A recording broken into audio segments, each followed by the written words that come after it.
Buenos días. Reciban la bienvenida en nombre de Canarias 7, representada por su presidente Juan Francisco García, su consejero delegado y director general Matías García.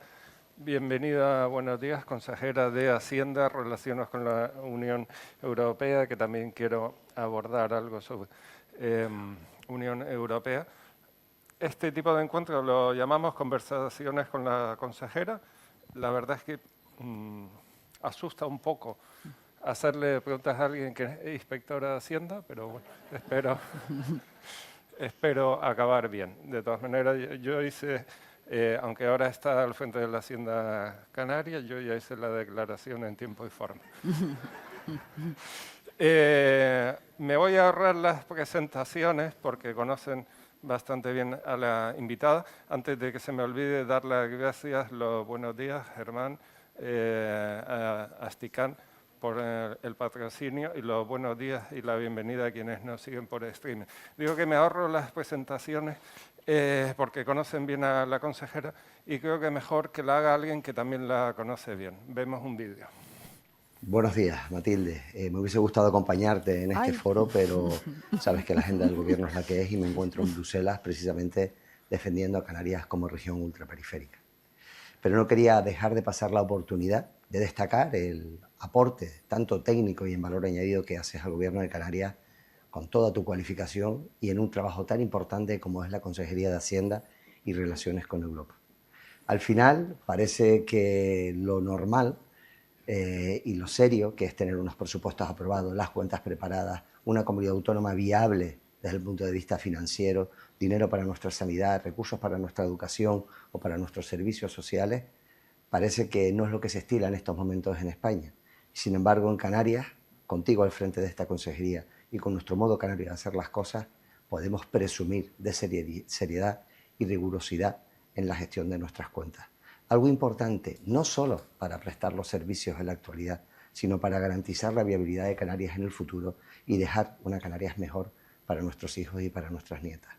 Por eso yo quiero felicitarte por el magnífico trabajo que tú y tu equipo están haciendo y, por supuesto, poner en valor que algo que quizás con toda la bronca y lo que está ocurriendo en España en este momento pasa desapercibido, pero que es lo verdaderamente importante, que es gestionar el dinero público con rigor, con seriedad y pensando en el bienestar de todos los canarios. Felicidades por el magnífico trabajo y es un honor ser compañero tuyo. Bueno, ya después de esto...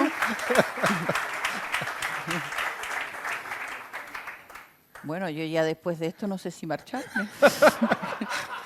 No quiero enturbiar palabras tan bonitas. Bueno, consejera, y las gracias al presidente y a su equipo, porque como decía él y se veía, está fuera de Canarias. Después hablaremos algo de Unión Europea. Se van a cumplir 2 años de la toma de posesión del presidente y del el conjunto del Consejo de Gobierno. Con esos 2 años, ¿nos puedes resumir qué estado financiero, qué comunidad autónoma desde el punto de vista de Hacienda se encontró la consejera? Porque veníamos de un gobierno, el Pacto de las Flores, que presumía de que la situación financiera, a pesar de la serie de incidencias muy notables que ocurrieron, que la situación financiera era fantástica. Bueno, yo no sé si la palabra fantástica, pero sí razonablemente correcta. Yo creo que el gobierno de las Flores, el Pacto de las Flores anterior y los gobiernos anteriores al Pacto de las Flores en Canarias siempre han actuado muy correctamente. De ahí que seamos una región poco endeudada y de ahí que yo me enfade mucho cuando me dicen que Canarias está poco endeudada, no porque lo hayamos hecho bien, cosa que yo siempre he sostenido, todos los gobiernos de Canarias lo han hecho razonablemente bien, sino porque estamos sobrefinanciados. Como usted tiene mucho fondo, tiene unos recursos del REF que los demás no tienen, por eso usted está también. O sea, aclarado esto, quiero decir que evidentemente la situación es muy distinta. En el gobierno anterior no hubo reglas fiscales, en el gobierno anterior hubo sus problemas de pandemia, pero en el gobierno anterior también hubo una liquidez importante porque Europa respondió de manera distinta a lo que había respondido a las crisis anteriores. que fue posiblemente porque la pandemia afectaba a todos los países de la Unión Europea, como lo hizo Europa endeudándose para dotar de mucha liquidez a los Estados miembros. Entonces, reconociendo que todos los gobiernos anteriores en Canarias han actuado bastante correctamente, de ahí está nuestra cifra de deuda de las más bajas de España. También es verdad que decisiones que ellos adoptaron nos han condicionado. Por ejemplo, nosotros tuvimos que cambiar la manera de presupuestar. En el gobierno anterior, al no haber reglas fiscales, pues podían presupuestar poniendo unos créditos iniciales y subpresupuestando la partida de sanidad.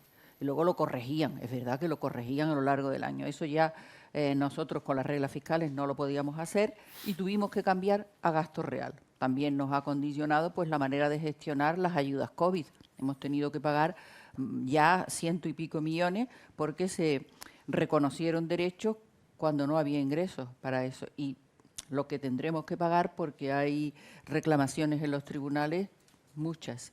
También nos condicionó el hecho del abordaje de los MRR, la creación de las llamadas WAP, contrataron personal exterior, no se reforzaron los servicios de la propia comunidad, con lo cual haya habido problemas. No quiero decir con esto que las dificultades del MRR tengan solo ese origen, pero sí quiero decir que hubo decisiones que condicionan la actividad presupuestaria del gobierno siguiente.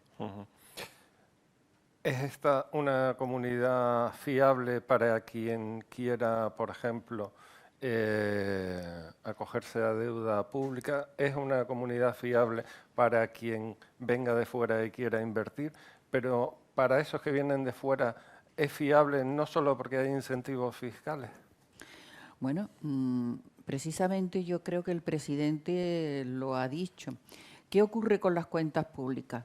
Yo vivo mi propia experiencia y lo he vivido durante mucho tiempo, que la mayoría de las personas cuando oyen hablar de este tema piensa que a ellos no les afecta. Bueno, esto es una cosa, yo tengo mis problemas, es lógico y humano, tienen los problemas de día. Pero unas cuentas públicas desequilibradas, aparte de poner en peligro la sostenibilidad del estado del bienestar, también se traslada a una falta de solidaridad intergeneracional, porque nos gastamos lo de hoy, lo de mañana y si nos dejan, pues lo de, si hay responsabilidad fiscal, lo de los nietos. Y también, como no puede ser de otra manera, influye en el desarrollo de la economía. Unas cuentas públicas desequilibradas genera impagos, ocasiona cadena de insolvencias que influyen en la actividad económica. Por tanto, Canarias es una región, como se demuestra en los calificativos, porque aquí tenemos a todo el equipo de la consejería que hacen una excelente labor, el viceconsejero, el director de presupuesto y la directora del Tesoro en estos momentos, que lleva, bueno, pues lo que es la renovación de la deuda. No tenemos ningún problema, tenemos la calificación máxima en la deuda, limitada por la del Estado. A lo mejor nosotros solos podríamos tenerla incluso mejor. Incluso en materia de deuda, nosotros, que no lo hizo el gobierno anterior, estamos emitiendo deuda para materializar la RIC. Porque consideramos que lo tenemos a un precio superior con una aceptación más que razonable. Luego, Canarias, desde el punto de vista del sector público, es un destino muy seguro para invertir. Mencionaba el presidente lo importante que es tener en tiempo y forma unos presupuestos. ¿Hasta qué punto a las comunidades autónomas, en el caso concreto de Canarias, le afecta el que no haya presupuestos estatales y tampoco tenemos claro que lo vaya a haber? Bueno, para ver cómo nos afecta, simplemente tenemos que considerar que en los presupuestos de la comunidad autónoma de Canarias, en cualquier comunidad autónoma, pero vamos a hablar de la Canaria, del 75 al 80% de sus ingresos son el sistema de financiación autonómico. Es decir, las comunidades autónomas somos los que garantizamos el estado del bienestar, sanidad, educación y protecciones sociales. Y por tanto, si a nosotros nos falla las entregas a cuenta del sistema de financiación, como es el 75 o el 80% del presupuesto, imagínese las tensiones de tesorería que eso produce. La incertidumbre también nos preocupa mucho, ¿no? El primer presupuesto que nosotros hicimos en 2024, que lo hicimos en el 23, ya lo hicimos con un ojo cerrado, como aquel que dice, porque no teníamos todos los datos.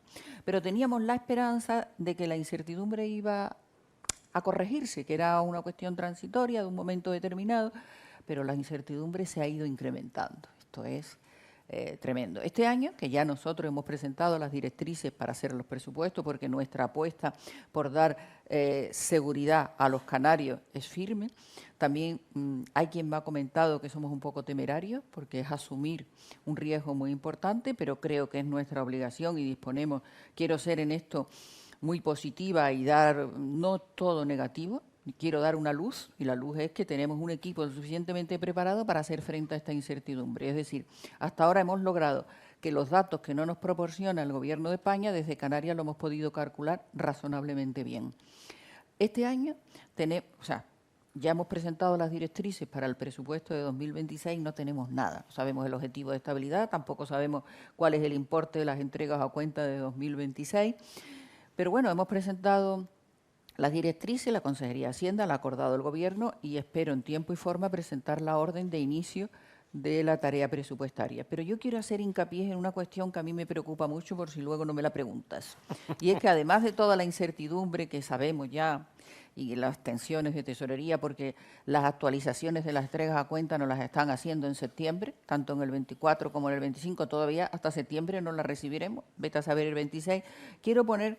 Mire, usted puede no hacer presupuesto, pero dar certeza. Mire usted, yo no voy a hacer presupuesto, pero voy a coger una ley, un instrumento legal, y le voy a usted a actualizar las entregas a cuenta, porque ese dinero es de la comunidad autónoma. Es decir, el Gobierno de España recauda los impuestos estatales, pero no es el titular. El titular del 50% es la comunidad autónoma, luego es nuestro dinero. Nosotros queremos que haya una norma que establezca automáticamente que si usted no hace presupuesto, pero las entregas a cuenta las actualice, porque es un dinero que usted ha recaudado, lo tiene ahí y no me lo transfiere. Esto es un sinsentido. Esto, punto número 1. Después nos molesta el voy a hacer presupuesto, no lo voy a hacer, no lo hago, si lo hago, eso es hasta peor. Y por último, querría referirme que el hecho de que el Gobierno de España no esté adaptando la legislación sobre materia presupuestaria y disciplina fiscal que emana de Europa, eso no lo pensábamos que iba a suceder, entonces nos encontramos hoy día con que Europa está dando el ok a la regla del gasto española, cuando dice el Gobierno de España ha presentado en su programa que la regla del gasto es el 4,1 y Europa pues le felicita porque la regla del gasto era el 5,3, la que exige Europa, y a nosotros nos habían puesto el 2,6, menos de la mitad. Y particularmente a Canarias lo que nos asfixia es la regla del gasto.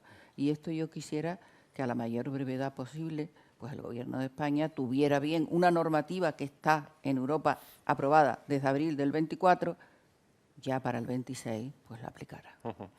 Como has mencionado presupuestos del 2024-2025, das pie para otra pregunta, una pregunta que te van a hacer en vídeo de alguien que también quería estar aquí y no podía por agenda. Hola Matilde, primero quiero aprovechar la ocasión para hacerlo públicamente. Gracias. Gracias por el trabajo que has hecho durante este tiempo. Sé que no ha sido sencillo y quizás la pregunta venga enlazado a esa dificultad. ¿Cómo has conseguido llevar a cabo la redacción de unos presupuestos, tanto en el año 2024 como en el 2025, con tanta incertidumbre, sin unos presupuestos estatales, con unas reglas fiscales inciertas? En definitiva, con todas estas dificultades, ¿cómo ha sido posible que Canarias cuente con presupuestos en el año 2024 y en el año 2025? Bueno, pues muchas gracias al vicepresidente también por sus palabras. Pues mire, lo hemos hecho primero con la ayuda del equipo, ya me he referido a ello. Un consejero, si no tiene un buen equipo, no puede hacer nada. Yo, en este sentido, pienso que lo tenía claro, como lo tienen tantos consejeros y tantos cargos públicos. Yo quería alrededor mío personas que supieran más que yo, si fuera posible. Personas que estuvieran preparadas y tuvieran experiencia. Todas las personas que a mí me rodean reúnen el requisito de ser funcionarios con una larga trayectoria en materia sendística. Y no porque yo crea que solo los funcionarios pueden saber de esta materia. Cualquier otra persona con esta formación también sea bienvenida. Esto es un requisito para mí importantísimo. Y el segundo requisito es con mucha prudencia, no tirando las campanas al vuelo y formulando unos presupuestos muy prudentes. No hemos podido tener alegrías que nos hubieran gustado muchísimo, porque nosotros el superávit que tenemos que presentar no nos gusta, No es que yo diga, voy a gastar poco porque yo soy muy austera. La austeridad la dejo para mi vida privada, pero yo no la puedo llevar a las cuentas públicas. Entonces nosotros tenemos un superávit porque nos lo exigen, porque la regla del gasto nos evita que podamos sorpresivamente gastar todo lo que se recauda. La recaudación crece y crece por arriba y a nosotros 8, 9, según los años, 10, ha ido disminuyendo últimamente y a nosotros nos permiten gastar el 2,6. No hay que ser muy tal para comprender que si yo recaudo el 10 o el 9 o el 8 más que el año anterior y puedo gastar solo el 2,6 o en el 25 el 3,2, pues yo voy a tener un superávit necesariamente. Ha mencionado, preguntaba el vicepresidente de presupuestos del 2024-2025 y ya está la dinámica para presupuestos del siguiente año. Y mencionaba el equipo que lo hace, pero los presupuestos al final son de un gobierno que tiene un presidente y que tiene un consejero. Los de los 2 años anteriores se diferenciaban mucho el primer presupuesto que la consejera puso sobre la mesa del que finalmente salió. Bueno, en el gobierno no difiere mucho, porque, bueno, vamos a ver, es sabido que un gobierno, hablando de gobierno central, siempre se ha dicho el ministro de Hacienda y todos los demás. Es decir, evidentemente, el ministro, en este caso la consejera de Hacienda, la Consejería de Hacienda, tiene unos criterios, tiene que velar por las cuentas públicas, pero yo comprendo perfectamente que un consejero sectorial, por ejemplo en Bienestar Social, que está viendo las necesidades, o en Sanidad, pues tiene otra perspectiva. Pero yo creo que donde más se producen las diferencias es cuando el proyecto va al Parlamento. Ahí sí, los diputados entran en el juego ya más político, y ahí sí se establecen ciertas diferencias y aunque el gobierno siempre tiene la potestad de decir que no se pueden incluir partidas que no tengan, bueno, pues su contrapartida, es decir, usted puede pedir un gasto, pero oiga, dígame cuál es el ingreso. Pues ahí sí hay ciertas variaciones, ¿no? De ahí surge precisamente el concepto de responsabilidad fiscal, ¿no? Porque evidentemente se quiere gozar políticamente, y es humano, de las ventajas políticas que da el gasto, pero sin querer compartir la desventaja política que supone exigir impuestos. Para que mi voz, que sigue un poco tomada, no sea la única que se oiga, hay 2 compañeras más que van a hacer preguntas. Silvia Fernández, redactora jefa. Hola, buenos días. Mire, yo le iba a pedir, insistiendo un poco en los presupuestos, que nos arrojara un poco de salud que va a arrojar con estos presupuestos y nos comentara cuáles son los objetivos que se plantea. Yo sé que está arrancando el proceso ahora mismo, pero los objetivos que se plantea para el próximo ejercicio en estas cuentas, no sé si habrá incremento de la cuantía. Este año fueron 11.700 millones de euros. Me imagino que con una recaudación máximos esa cantidad aumente. Y luego ha vuelto a hablar de prudencia, pero aparte de prudentes, ¿qué caracterizará estos presupuestos? ¿Qué le gustaría hacer que no ha podido hacer en los 2 anteriores ejercicios?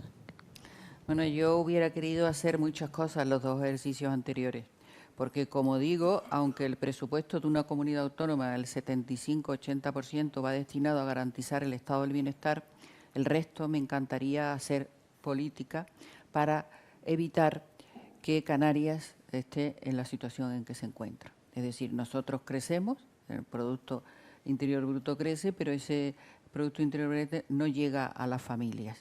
Entonces, a mí me gustaría, y espero poderlo hacer algún año, instaurar políticas de verdad, políticas redistributivas, políticas que solucionen los problemas de la gente. Hasta ahora no ha sido posible, por las cosas que hemos comentado. Ya hemos dicho que aunque incremente la recaudación, lo que incremente, nos veremos limitados por la regla del gasto, en principio, y aunque tenemos todo tipo no sabemos nada, no sabemos ni el objetivo de estabilidad, no sabemos el importe de las entregas a cuenta. Ahora estamos peor que en ningún año. Y lo que sí sabemos, si sigue adelante el propósito del Gobierno de España es limitarnos el crecimiento al 3,3. Aunque sabemos que Europa ha cambiado, aunque sabemos que en Europa no se exige actualmente esa regla del gasto tal y como se exigía en España, cuando había otro pacto de crecimiento y empleo, hasta la Autoridad Independiente de Responsabilidad Fiscal la ha puesto de manifiesto. Mire, hace falta en España un cambio importantísimo, antes de hablar de reforma del sistema de financiación autonómico, sería importantísimo reformar nuestro marco fiscal, regulatorio. ¿Por qué? Para adaptarlo a la nueva normativa europea. Nosotros dependemos de eso. Si a nosotros, en el Gobierno de España, por fin adaptan las medidas más flexibles europeas, tendremos mayor margen para hacer cosas que actualmente no lo podemos hacer. Como lo que ahora tenemos es lo que tenemos, yo me tengo que ceñir a lo que hay hoy. ¿Tenemos la esperanza que de aquí hasta que se apruebe el presupuesto existan cambios que flexibilicen esta regla de gasto? Sí, la tenemos. Pero hoy por hoy las directrices van en la misma situación que han ido hasta ahora. El centro de todos los ciudadanos, el 80% de nuestra... El presupuesto anterior, de cada 10 euros del presupuesto, 8 iban destinados a gasto social. Tenemos que seguir en esa misma línea y también tenemos que seguir distinguiendo entre lo que es los créditos, el resto de los créditos y los del MRR. Aquí se me puede decir alguien del público, decir, bueno, pero mire, es que el cambio, las políticas estructurales vienen definidas por Europa, para eso están los fondos estructurales, para eso están los MRR, para que se introduzcan medidas que cambien la situación. No para que todo siga igual, no para que lo que íbamos a hacer lo financiemos con un fondo europeo, no, no, no. Para que hagamos cambios estructurales para salir de la situación que tenemos actualmente, que es de todo conocido, que cada vez nos alejamos más de la media europea, etcétera. Bueno, ahí estamos, y si luego me pregunta sobre el marco, profundizaré en ello. Enlazando con la pregunta que ha hecho ella, y acaba de decir, ¿no? Me gustaría hacer más cosas que repercutiesen en la familia. Una bajada del IGIC repercute en todo. El discurso de las incertidumbres, que no hay presupuesto estatal, también va a ser el paraguas para responder a por qué en 2026 no hay una bajada general del IGIC en lugar de bajadas selectivas. No, la incertidumbre no. Yo no digo que sea la incertidumbre, yo digo que es la regla del gasto. Es decir, si yo no me puedo gastar más del 3,3, pues yo lo puedo destinar a bajar impuestos normativamente. Porque, yo no sé si esto, pero bueno, a lo mejor todos lo conocen, pero yo quiero comentarlo. Las bajadas normativas de los impuestos suponen consumo de la regla del gasto. Por ejemplo, presupuesto anterior, el incremento fue 300 y pico millones. Nosotros lo podemos destinar para financiar sanidad, para pagar las nóminas de educación, etcétera, o podemos bajar la recaudación. Hemos decidido no hacerlo por esta razón. Por eso yo pongo tanto énfasis en que a nosotros lo que nos mata es la regla del gasto. Claro, visto desde fuera, alguien me podrá decir, bueno, pero señora, se prometió bajar.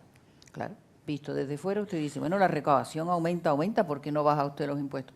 Yo soy totalmente partidaria y en el Gobierno de Canarias, por supuesto también, de que si la recaudación aumenta, no llevarla hasta el infinito, sino devolverle el esfuerzo a los ciudadanos, no solamente por una cuestión coyuntural, sino a largo plazo. Es decir, yo creo firmemente que la carga tributaria tiene que adaptarse a la sostenibilidad de la actividad económica. Si yo cargo mucho la actividad económica de manera tal que la voy matando y me van saliendo empresas o actividades, emprendedores de ese circuito, al final voy a tener menos ingresos. Es decir, que yo soy una firme defensora de... ¿Hay que pagar impuestos? Por supuesto. ¿Tienen que existir impuestos? Pues lo estamos viendo. Tenemos un Estado que tiene muchos compromisos sociales, un Estado... Hay que pagar impuestos, pero ¿hasta dónde hay que pagar impuestos? Entonces, yo creo que si la recaudación crece y crece, hay que plantearse reducirlos. Mire, ¿usted sabía que iban a haber reglas fiscales? Sí, yo sabía que iban a haber reglas fiscales. Lo que no sabía es que el Gobierno de España, que desde abril del 24 se había flexibilizado la normativa europea, no la iba a flexibilizar en España. Eso no lo sabía nadie, esto es nuevo. Entonces, lo que nos impide bajar el IGI con carácter general, ¿cuál es? Pues que la bajada normativa de un impuesto implica consumo de la regla del gasto y no tenemos esa flexibilidad porque ese dinero, en principio, hoy por hoy lo necesitamos para financiar el estado del bienestar. ¿Financiar el estado del bienestar o financiar a los cabildos? ¿Son los cabildos los que más le insisten a la consejera para que no se le ocurra bajar el IGIC? Bueno, ahí también tenemos una cuestión que yo, la verdad, ningún cabildo me ha dicho nada, yo no he planteado esta cuestión, pero tenemos que tener en cuenta que efectivamente, igual que nosotros somos los titulares del 50 y en algunos impuestos más, porque tenemos cedido el 100 o el 58 en el caso de los impuestos especiales, los cabildos son titulares con nosotros del IJIC. Entonces ellos tienen el 58% y ellos tienen mucho que decir aquí, pero sinceramente yo no he abordado, como no he visto la posibilidad de hacerlo, desde luego si tuviéramos esa posibilidad sí lo abordaría. Como bien has dicho, no hemos limitado a hacer bajadas selectivas en el IJI, subiendo otros impuestos, por ejemplo el tabaco. Subimos el tabaco y hemos bajado el IJI, pues las actividades deportivas, las actividades sanitarias, etcétera. Aunque ya lo había mencionado, reforma del sistema de financiación autonómica. ¿Cuánto se juega de verdad Canarias en ese melón si finalmente se abre? ¿Y cuánto se juega Canarias, además del conjunto del Estado, si se consolida el llamado cupo catalán? Bueno, yo creo que el primer problema que nosotros tenemos ahora mismo en el sistema de financiación, se ha anunciado antes, que es que algo que no se hablaba desde 2009, en 2009, con la legislación actual de financiación de las comunidades autónomas, se incluyó el REF. Entonces nosotros vimos mermada nuestros ingresos del sistema. Este tema se arregló en 2017 con efecto del 15 y creíamos con la reforma del estatuto que el carácter de nuestro REF no computándose en el sistema de financiación estaba aclarado. Nuestro estatuto habíamos logrado introducir, pero ahora, de momento, pues el Ministerio de Hacienda lo está utilizando como un recurso más. La ministra lo ha verbalizado, incluso lo ha utilizado en el cómputo, en la metodología aplicable para la condonación de la deuda. Nosotros, en principio, nos oponemos a la condonación de la deuda con carácter general. Oye, porque es que Canarias ha cumplido y qué cara se te pone de todos los gobiernos canarios que cumplieron y ahora resulta que te condonan todo. Eso nos oponemos en principio, pero nos oponemos mucho más cuando hemos conocido la metodología. Y la metodología es que a Canarias se nos aplica un 50% que no se le aplica a nadie, sino a Canarias. Nos quitan de un plumazo 1.700 millones porque tenemos un REF. Nos oponemos totalmente a eso. Es un primer indicio. Luego nosotros no nos consideran dentro de las regiones infrafinanciadas. Ahí están Andalucía, Valencia, Murcia, Castilla-La Mancha y nosotros no. Por más intentos que yo he hecho de entrar ahí no lo he logrado. Entonces estamos preocupados en general. Hombre, si ya me habla de lo de Cataluña, el pacto de Cataluña, ya esto es terrible, porque esto, aparte de afectarnos, afecta a todos. Como bien he sabido, nosotros somos una comunidad autónoma, como otras muchas, porque aportar al sistema de financiación solo aportan 3, Madrid, Baleares y Cataluña. Nosotros recibimos fondos del sistema de financiación. Nosotros ponemos aproximadamente 2.500 millones, recibimos más de 4.000 y llegamos a los cerca de 7.000, que es nuestro sistema. O sea, nosotros recibimos mucho del sistema de financiación. Claro, si se retira uno de los aportantes, alguien puede decir, bueno, pues el Estado lo sustituirá. Pero es que el Estado está mendigo, es que el Estado, si vas a las cuentas estatales, lo que puedas ver, porque al no presentar presupuestos, pero bueno, cogiendo el último, el del 23. O sea, hay un trabajo muy bueno que se lo recomiendo a todos que se llama ¿para qué sirve un Estado central y por qué necesita su autonomía? Nosotros somos una comunidad autónoma vulnerable desde el punto de vista de los ingresos.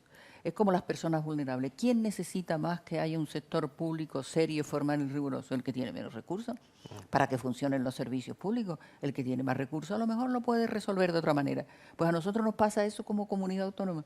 ¿Quién necesita más que nadie que haya un Estado fuerte para que redistribuya la riqueza? Nosotros. Entonces, si eso no existe, perdona que te... Y dejo al margen, he sido muy práctica, dejo al margen la quiebra del principio de solidaridad que esto supone, que es sorpresivo, ¿no? Que a las regiones ricas se le den más fondos que a las que más los necesitamos. Preguntaba por qué nos va a afectar financiación autonómica. Repito el enunciado. ¿Qué nos jugamos o qué está en riesgo en el nuevo periodo de programación europea post-27? Eso lo pregunto ya como consejera de Relaciones con la Unión Europea, pero me imagino que si sale mal ese escenario también repercutirá en la Hacienda y en el conjunto de Canarias. Mire, el marco post-27, es decir, actualmente estamos en el marco de fondos estructurales 21-27. Yo ya fui a Europa con los compañeros de la Dirección General de Asuntos Europeos, porque es ahora cuando se dirime cuál va a ser el marco post-27. El presidente acaba de estar. Sí. ¿Y cuáles son las preocupaciones que tenemos desde Canarias? Fundamentalmente son dos. La primera es que el nuevo marco financiero post-27 pues tiene una serie de dudas de su importe, ¿no? ¿Cuál va a ser? Porque hay los gastos en defensa, que la Unión Europea ahí están divididos, pues los países que están más cercanos, los países bálticos, tal, son más partidarios de incrementar la defensa. Otros países, de hecho Dinamarca, que era un país frugal, que no era partidario de más fondos estructurales europeos, ha cambiado de opinión por el materia de defensa. Está Alemania, que dice que hay que pagar ya los intereses de la deuda. Es decir, que en el nuevo marco hay el problema de las tensiones geopolíticas, la entrada de nuevos miembros, que eso yo creo que no va a ser tan rápido, y también que Europa va a tener que empezar a pagar los intereses de los préstamos que contrajo las instituciones europeas para financiar el plan de recuperación, transformación y resiliencia. Es decir, este marco tiene sus dificultades, pero a Canarias en particular, pues en Canarias en particular lo que nos afecta es que creemos que hay aires de centralización en Europa. Es decir, la manera de hacer la programación de los MRR que tantas dificultades están teniendo en España, en todas las comunidades autónomas. ¿Por qué? Porque son unos presupuestos, una forma de presupuestar muy centralizada. Europa decide, se lo dice al Estado miembro, el Estado miembro a través de conferencias sectoriales, es decir, las regiones tenemos muy poca voz. Pues esa es la manera que parece que se quiere hacer los próximos fondos. Esto en Canarias pues no estamos de acuerdo, uno. Dos, esta centralización parece que vamos a conocerla en sus más líneas generales el próximo 16 de julio, ya mismo. 16 de julio la Comisión va a hacer una primera resolución dando sus líneas generales. Si bien es verdad que luego tiene que ir al Consejo y al Parlamento, pero estamos muy atentos a ver qué pasa en el 16. Claro, cuanto más centralizado sea una programación, más perjudica a los diferentes. Porque nosotros como no estamos, si tú estás más o menos razonablemente en la materia homogénea, dices, bueno, está centralizado, pero yo me siento reflejado. El diferente no se siente tan reflejado. Eso es importante. Y luego, también estamos preocupados por el propio estatuto de región ultraperiférica. ¿Por qué? Porque se está hablando de un reglamento ómnibus para todas las regiones, no ya específico para las ultraperiféricas. También hay otras regiones que están haciendo su lobby, vamos a llamar en este sentido, para tener un estatus parecido al nuestro, las islas, las de alta montaña, las despobladas. Entonces, todo eso nos hace que este año va a ser muy importante en el marco financiero plurianual que se defina post-27. Una pregunta de la compañera periodista Patricia Vidanes. Hola, buenos días, consejera. Yo quería preguntarle por un proyecto que parece que estaba estancado, como es el de los edificios gemelos de Las Palmas de Gran Canaria y de Santa Cruz para todos los servicios esenciales de Canarias. ¿En qué punto se encuentra y cuál va a ser esa ampliación de presupuesto al que se ven obligados? Hubo un cambio. Bueno, el proyecto de edificios esenciales, como bien habéis dicho, se vio, tuvimos que paralizarlo porque había problemas o sea que el suelo en el que se iba a asentar no era lo suficientemente firme, en el caso de Gran Canaria, y en Tenerife tuvieron otros problemas de derrumbe y tuvimos que parar. Ya se ha recuperado y estamos en ello, esperamos que con normalidad y podamos cumplir, pero luego, claro, no en los plazos previstos, ¿no?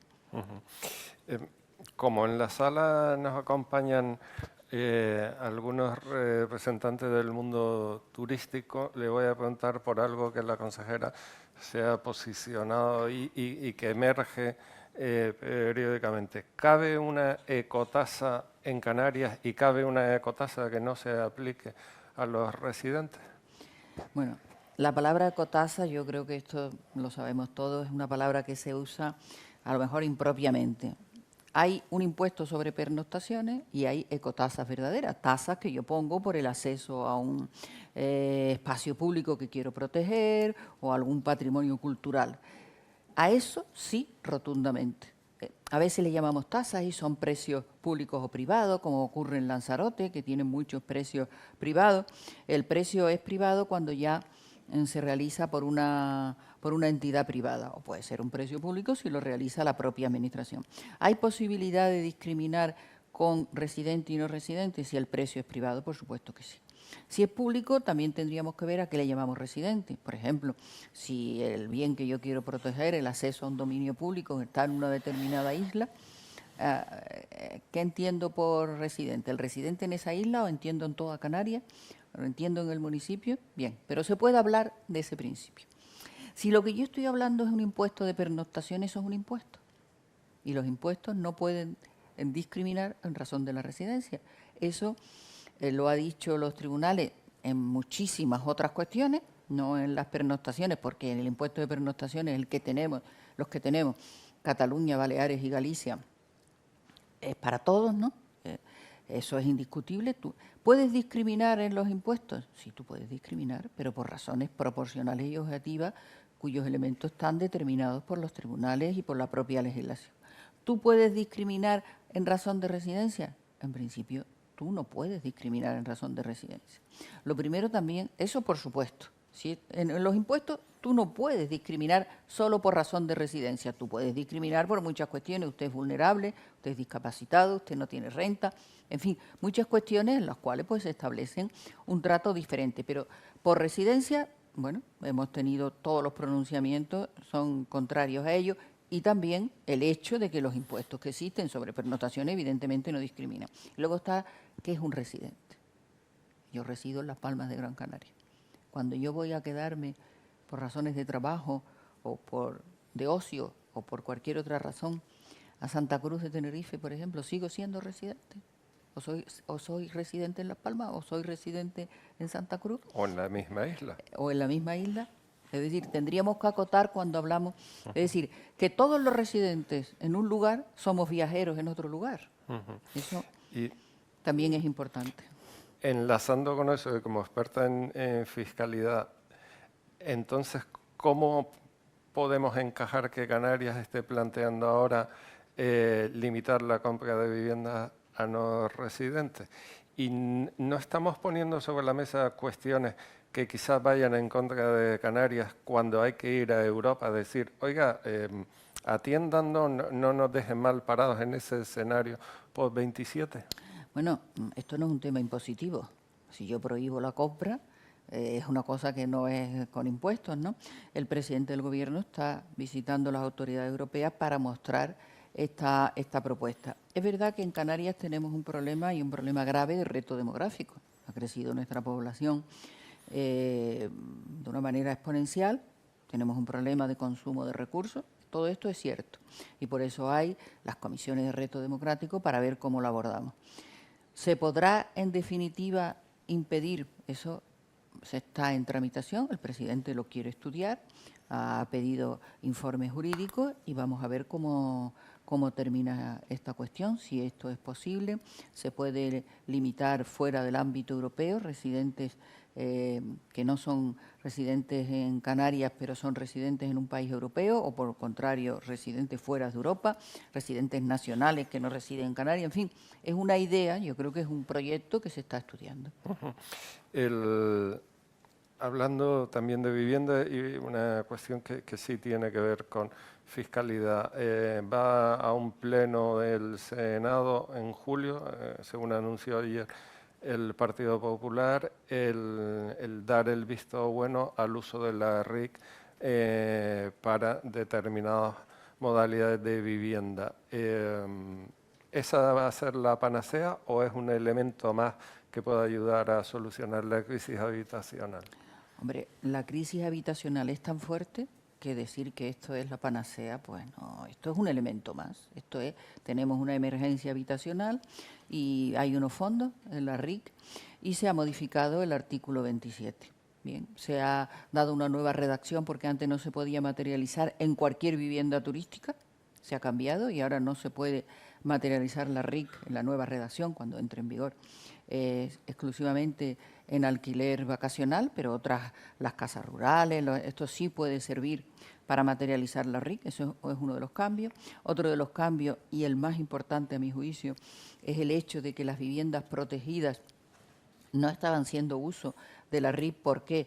Pues porque el promotor es promotor y lo que quiere es vender sus viviendas, no dejarlas ahí para alquilar. Entonces teníamos un problema y se le ha dado entrada a que pueda materializar la RIC también cuando el promotor cede la gestión, la formalización a otra entidad pública. Podrán entrar ahí para satisfacer las necesidades habitacionales de colectivos que más lo necesitan. Y por último, hay también un cambio en la normativa de la materialización de la RIC en lo que se refiere a el alquiler ya libre, de vivienda libre. Está condicionado, como no puede ser de otra manera, a que en el plazo de 6 meses se destine, que se haga con carácter empresarial, esto es importante, es decir, hará falta que haya una estructura empresarial para que pueda materializarse la RIC en estos edificios o inmuebles destinados al alquiler, y es un elemento más. Antes preguntaba Patricia Vidanes por los llamados edificios gemelos para servicios esenciales. Le voy a preguntar por otro edificio. Los antiguos Cines Royal. Primero, ¿para cuándo estará ahí la agencia tributaria sentada y operando? ¿Y le preocupa lo que pueda acabar saliendo de ese expediente que se adjudica en el anterior mandato? Hoy en El Español aparece una información de que se está investigando en Armenia dinero que acabó en Levantina Ingeniería y Construcción. ¿Le preocupa cómo fue aquello o lo que pueda salir? Bueno, aquí está la directora de la agencia, en este momento no... ahí está Raquel. Entonces, bueno, ella ha luchado para que este edificio pueda ser útil lo antes posible. Desde la consejería también lo deseamos, porque nosotros tenemos un plan de edificios que queremos utilizar y que otros servicios vayan al espacio que dejaría la agencia tributaria. Y yo creo, por los informes que la agencia tributaria me ha pasado, que vamos a ver si el año 26 ya lo inauguramos instalados en la nuevo edificio. Con respecto a lo que me dice de Armenia, me deja usted sentada, porque vamos, esto ya, si interviene Armenia, yo a eso no le puedo a usted contestar, porque esto es algo terrible. Vamos a ver, yo le puedo a usted hablar de cómo se desarrolló, por los informes que me ha dado la propia ATC, de lo que es la tramitación administrativa. La administración española es garante. Mire usted, aquí tiene usted que hacer una oferta pública, hay unas valoraciones, hay una mesa de contratación, tiene que seguir un procedimiento. Eso es lo que la Consejería de Hacienda, la ATC, porque la ATC tiene capacidad de contratación individual, puede controlar si ese procedimiento se ha llevado a cabo. Ahora, las investigaciones que pueda hacer la UCO o que pueda hacer la propia agencia tributaria con cualquier... Estos son palabras mayores. Yo no me atrevo a decir absolutamente nada. Yo lo único que digo es que con respecto a las formalidades que le competen a la agencia tributaria, esas formalidades fueron respetadas. Vale. Pero sin entrar en la UCO y en Armenia, como ciudadano, como espectador, uno empieza a ver diferentes casos. Ahora lo estamos viendo a nivel estatal. En Canarias hemos visto, y ahí sigue en manos de la Fiscalía Europea, 4 millones de euros a una empresa de coches. Es verdad que en un momento de emergencia sanitaria, tramitado por un procedimiento de emergencia con un amparo en normativa estatal. No fallan los controles internos, es decir, hay una intervención, nadie se da cuenta, no estamos hablando de 15.000 euros, no estamos hablando de contratos menores. Que bueno, también. Dejo a un lado el tema de las emergencias, porque como es bien sabido, la declaración de emergencia significa que los controles habituales no. Es un tema muy delicado el que me apuntas, y a ver si yo puedo expresar lo que pienso a este respecto. Es decir, nuestro sistema es garantista, incluso muchos se quejan de que es muy burocrático y que habría que quemar etapas. pero vamos a tener en cuenta lo que es una auditoría, lo que es una intervención y lo que es un órgano de contratación. Tiene unas competencias X. Esos órganos, y perdone que le insista, no tienen la capacidad de investigación. Lo que sí estamos viendo es que los mecanismos que nosotros nos hemos dado de control pueden controlar una serie de cosas, pero lo que hay detrás de esas cosas usted no lo puede controlar. Yo, por ejemplo, en mi experiencia que antes ha mencionado, ¿cuántas auditorías no he visto yo muy correctas y que luego detrás había otras cosas? ¿El auditor tiene la culpa? No, porque el auditor audita lo que le dan. Mire usted me ha traído estos documentos contables y yo le hago a usted un análisis de estos documentos contables. Los pactos privados que puedan existir, que no están ahí, tal, eso no lo puede saber. Imagínese usted si nosotros ahora en la contratación, que pudiera ser una de las fórmulas, mire usted, vamos a decidir en España con todo lo que está pasando, que antes de hacer una contratación se investigue quiénes son los que han concurrido allí, quiénes son sus socios, sus operaciones. Esto, si se hace, llevaría evidentemente un retraso muy importante en la contratación. Entonces, que tenemos que cambiar nuestras normas porque quizás hemos llegado al convencimiento de que no son suficientes y aunque cumplimos las formalidades, no llegamos al fondo del asunto, cierto. Pero como todo, hay que sopesar.